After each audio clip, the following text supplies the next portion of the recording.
Oi pessoal, tudo bem? Hoje eu trouxe aqui para vocês uma aula um pouco diferente do que a gente está fazendo. É um tema um pouco diferente, porque foi um pedido de uma aluna, e ela pediu para eu fazer alguns exercícios de Idade Média, ensinar como que você resolve os exercícios de Idade Média, porque é um período muito extenso, com muitas características únicas de cada data, de cada século. Então eu trouxe aqui para vocês alguns exercícios dos principais vestibulares do país, e aí a gente vai resolver juntos. Eu vou apresentar a tela, como eu sempre faço para resolver exercícios. Vamos lá, aqui.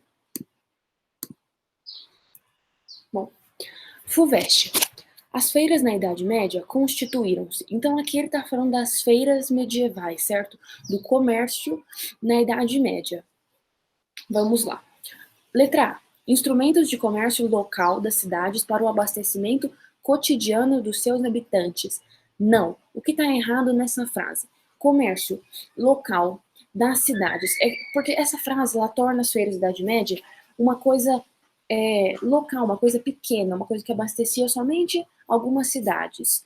Não. Não é para isso que servia as feiras da Idade Média, porque quando elas surgem, o feudalismo ainda existe. Então, o abastecimento cotidiano dos seus habitantes era feito pelo feudalismo, certo? Pelos alimentos recolhidos nos mantos servis, nos mantos senhoriais. Então, é isso, tá? Essa alternativa tá errada.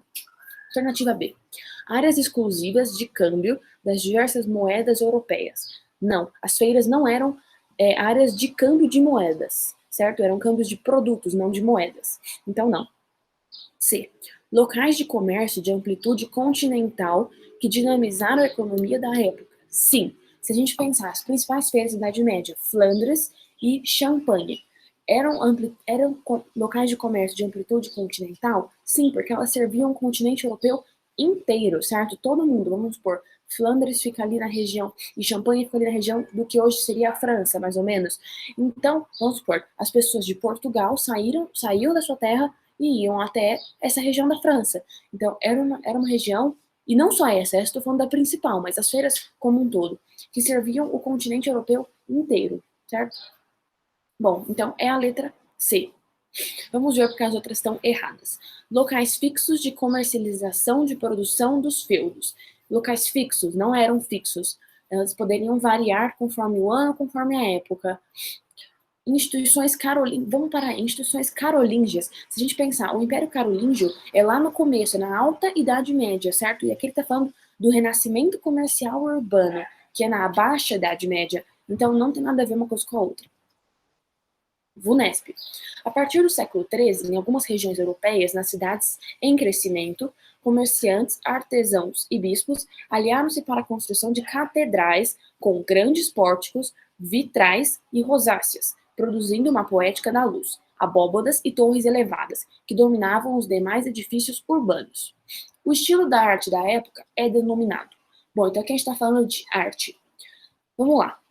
Quando acontece uma questão assim, ela é muito comum na VUNESP, a gente tem que olhar as características que eles estão dando para a gente. Então a gente sabe que a gente está na Idade Média, por quê? Porque ele disse século XII.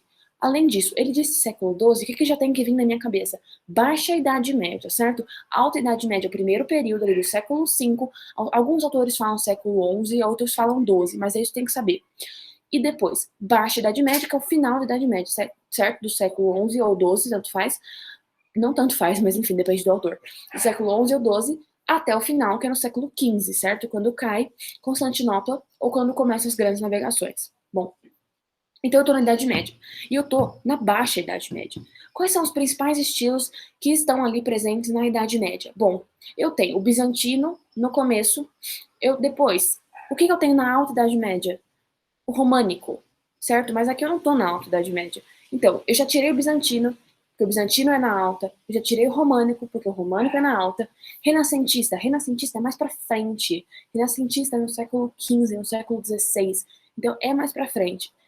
E aí, o que ele me fala? Ele me fala grandes pórticos, vitrais, abóbadas e torres elevadas. Se falou elevado, grande, é gótico.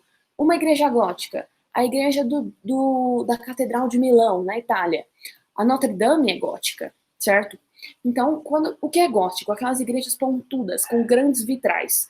Não se confundam com rosáceas, porque rosáceas também está presente no estilo românico. Mas o românico é aquela igreja mais baixinha, sabe? Uma igreja mais quadradinha, mas que também tem rosáceas. Então, não se confunda com as rosáceas, ok? Aqui a alternativa certa é gótico. 17. VUNESP. Sobre as associações de importantes grupos sociais da Idade Média, um historiador escreveu. Um historiador, é Legoff, certo? Um dos principais medievalistas que já existiu na historiografia medieval. Eram cartéis que tinham por objetivo a eliminação da concorrência no interior da cidade e a manutenção do monopólio de uma minoria de mestres no mercado urbano. Jacques Legoff, A Civilização do Ocidente Medieval. Bom, o texto caracteriza de maneira típica. Então ele quer saber o que o Legoff está descrevendo nesse trecho. Ele já começa falando, eram cartéis. Cartéis são associações de comerciantes. Então só com essas duas palavras eu já consigo resolver a questão. Por quê? Porque na letra C eu tenho ali as corporações de ofício. Corporações de ofício. Ofício é o quê? Trabalho. As corporações de ofício tinham por objetivo unir artesãos que vendiam a mesma coisa, o mesmo produto, trabalhavam da mesma maneira, para unificar os seus preços. Dessa maneira, todo mundo poderia vender de maneira igual. São as corporações de ofício. Quando eu penso em corporações de ofício, eu não tenho que decorar uma definição bonitinha. Eu vou decorar o quê? Trabalho. Corporações para o trabalho, para unificar o trabalho. Então, é a C. Nem vale a pena ir para as outras alternativas. Porque eu li cartéis, eu já sei que cartéis refere a trabalho. Eu li ofício, é essa, é a C. FUVEST.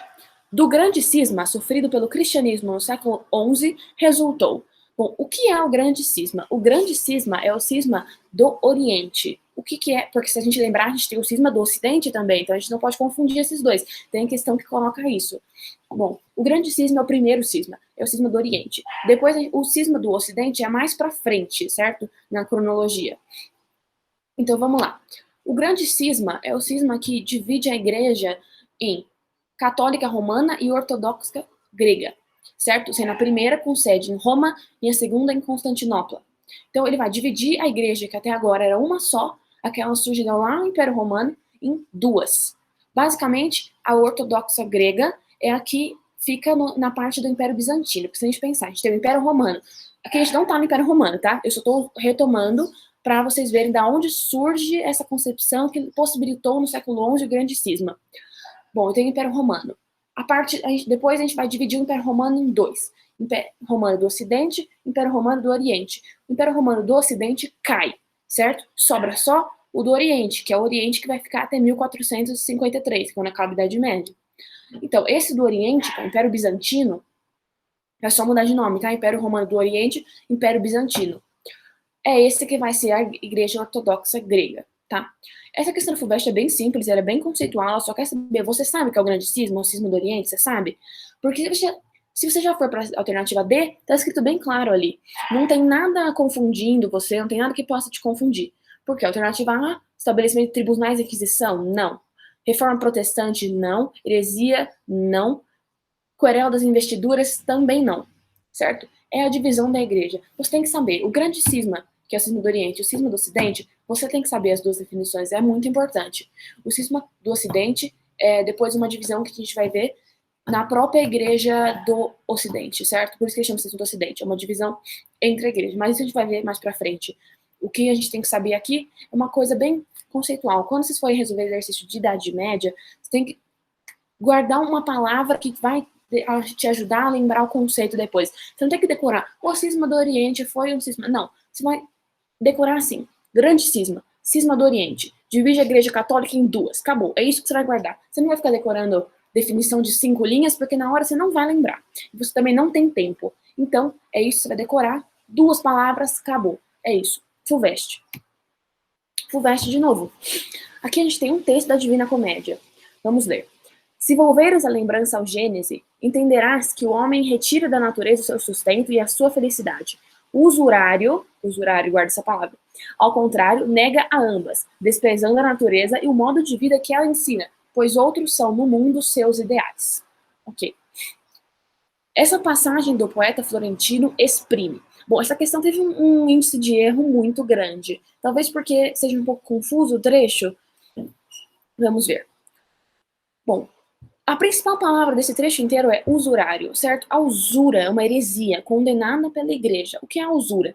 Basicamente é quando você quer alcançar o lucro, você quer aquilo, você quer mais, sempre mais. Seria alcançar o lucro mesmo, é isso que você quer. Você não quer só, eu vou vender isso aqui para conseguir um dinheiro básico para me sustentar. Não, você quer lucrar.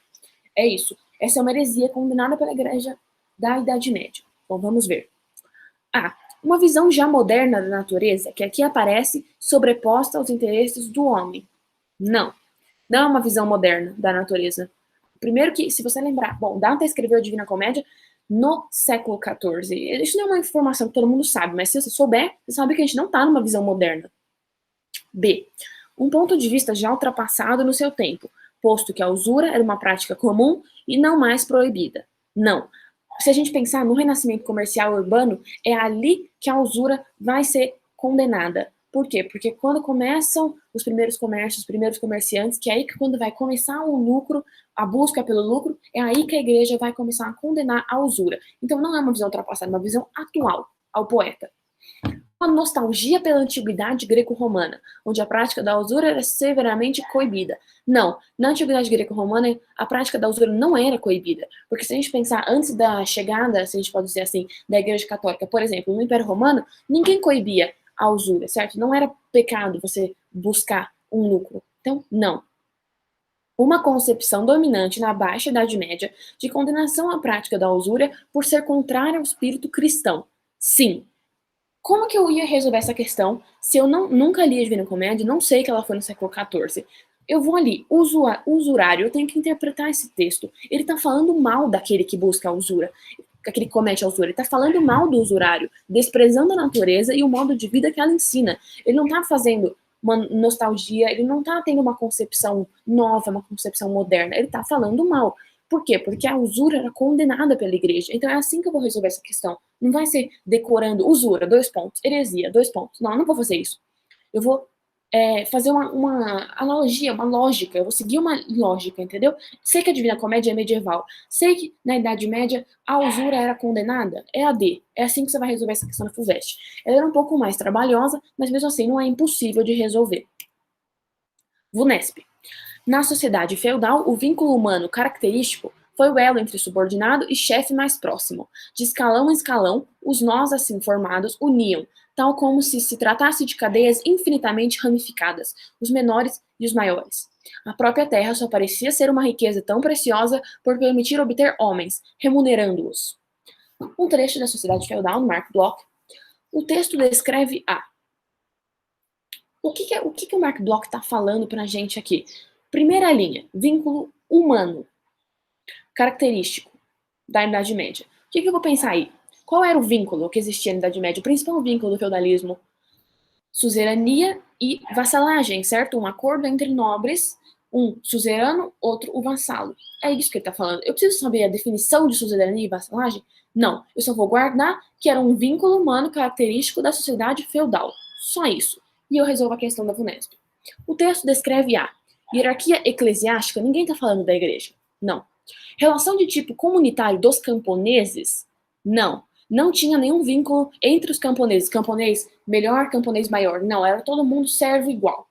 Relação de suzerania e vassalagem? Sim. Relação de suzerania e vassalagem cai muito na VUNESP. Eu já vi pelo menos umas 10 questões. Então, isso é uma coisa a ser estudada. Mas para essa questão da VUNESP, primeira fase, não precisava saber nada além disso, certo? Nas relações de suzerania e vassalagem dominantes durante o feudalismo europeu, é possível observar que aqui eu também estou falando de suzerania e vassalagem, olha como ela é importante. Então vamos lá. A servidão representou, sobretudo na França e na Península Ibérica, um verdadeiro renascimento da escravidão conforme existia na Roma Imperial. Não tem nada a ver. Quais são os erros? Toda vez que alguma questão coloca esse sobretudo na, exclusivamente, somente, tá errado. Provavelmente ela tá errada. Porque a gente pensa, por que a servidão seria diferente, vamos supor, na França e na Península Ibérica e não na Itália ou, sei lá, no território da Alemanha? Não faz sentido. Só aí já não faz sentido. Mesmo que você não soubesse se a informação está correta. Depois, um verdadeiro renascimento da escravidão, conforme existia na Roma Imperial. A escravidão da Roma Imperial não tem nada a ver com a servidão do feudalismo, certo? É uma coisa totalmente diferente, não tem nada a ver. Teria a ver se eu colocasse, por exemplo, com o clientelismo da Roma Imperial. Aí tudo bem, mas a escravidão da Roma Imperial não tem nada a ver. Eu não vou me aprofundar aqui, porque a escravidão romana era uma coisa muito complexa, muito diferente do que a gente conheceu aqui no Brasil, do que a gente conheceu na servidão feudal. Então, eu não vou me aprofundar, mas a gente já viu os erros da frase. B. Os suzeranos leigos, formados pela grande nobreza fundiária, distinguiam juridicamente os servos que trabalhavam nos campos dos que produziam nas cidades. Não tinha distinção nenhuma entre servos. Então aí já está errado. E por que suzeranos leigos? Tá vendo? Essas alternativas que são escritas de maneira confusa, maneira estranha, você suspeita logo que elas estão erradas. Mesmo dispondo de grandes propriedades territoriais, os suzeranos eclesiásticos não mantinham a servidão nos seus domínios, mas sim os trabalhos livres, o trabalho livre. Não. A igreja vai apoiar a escravidão, vai apoiar a servidão, não tem nada a ver. Nas propriedades eclesiásticas tinha servidão da mesma maneira que tinha nas que não eram eclesiásticas. D. O sistema de impostos incidia de forma pesada sobre os servos. O imposto da mão morta, por exemplo, era pago pelos herdeiros de um servo que morria para que continuasse nas terras pertencentes ao suzerano. Sim. D. Impostos e servos é uma coisa também que sempre cai, essa relação, muitos impostos em cima dos servos e pouco sobrava para eles mesmos. Então, isso cai bastante. É a alternativa D, certo? É a alternativa que tá aí mais bonitinha. Vamos supor, não tem nada de Idade Média, mas é a que tá melhor construída. Ela não tem nem esse sobretudo, nem esses suzeranos leigos, que é uma coisa meio estranha. Então, é essa alternativa. 24. FUVEST.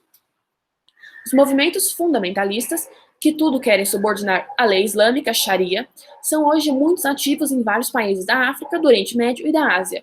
Eles tiveram a sua origem histórica dos movimentos fundamentalistas islâmicos. Se a gente lembrar das aulas de Idade Média, como elas começam? Elas começam com o mundo islâmico, pelo menos no meu ensino médio elas começam assim. Então, só disso eu já ia lembrar. Bom, na aula de Idade Média eu vi mundo islâmico, então provavelmente a origem é lá. Mas se eu não tive essa aula, a gente vai por eliminação. A. No desenvolvimento do islamismo durante a Antiguidade, na Península Arábica durante a Antiguidade, não. Na expansão da civilização árabe durante a Idade Média, tanto ao Ocidente quanto ao Oriente. Sim, é essa. Eu li Idade Média, li expansão árabe, é essa. Beleza? Na alta Idade Média, se ele quisesse que você fosse mais específico, mas ele não quer. Então, Idade Média tá ótimo. Derrocada do socialismo não tem nada a ver. No estabelecimento do Império Turco-Otomano, não, porque ele quer saber a origem. Vamos supor, tem fundamentalismo no Império Turco-Otomano? Tem, mas ele quer saber a origem. A origem não é no Império Turco-Otomano. Então, não.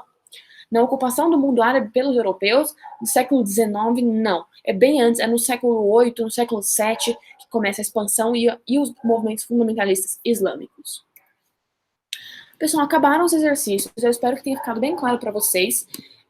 Foi um pedido de uma aluna, eu fiquei muito feliz que ela fez um pedido, vocês podem fazer sempre pra mim, tá? Pode comentar aqui no YouTube, pode colocar pra mim no meu Instagram, é giovanamauro.c. Desculpem o barulho, eu tô me mudando, então por isso que eu tô aqui no quintal. Mas as próximas aulas vai estar mais bonitinho, tudo mais arrumado. Então, se vocês quiserem deixar sugestões nos comentários, podem deixar, pode me mandar no Facebook, Giovana Mauro também. Eu gosto muito de resolver exercícios e ajudar vocês, e eu espero que tenha ficado bem claro, tá? Boa sorte para vocês, pessoal. Bons estudos e até a próxima aula.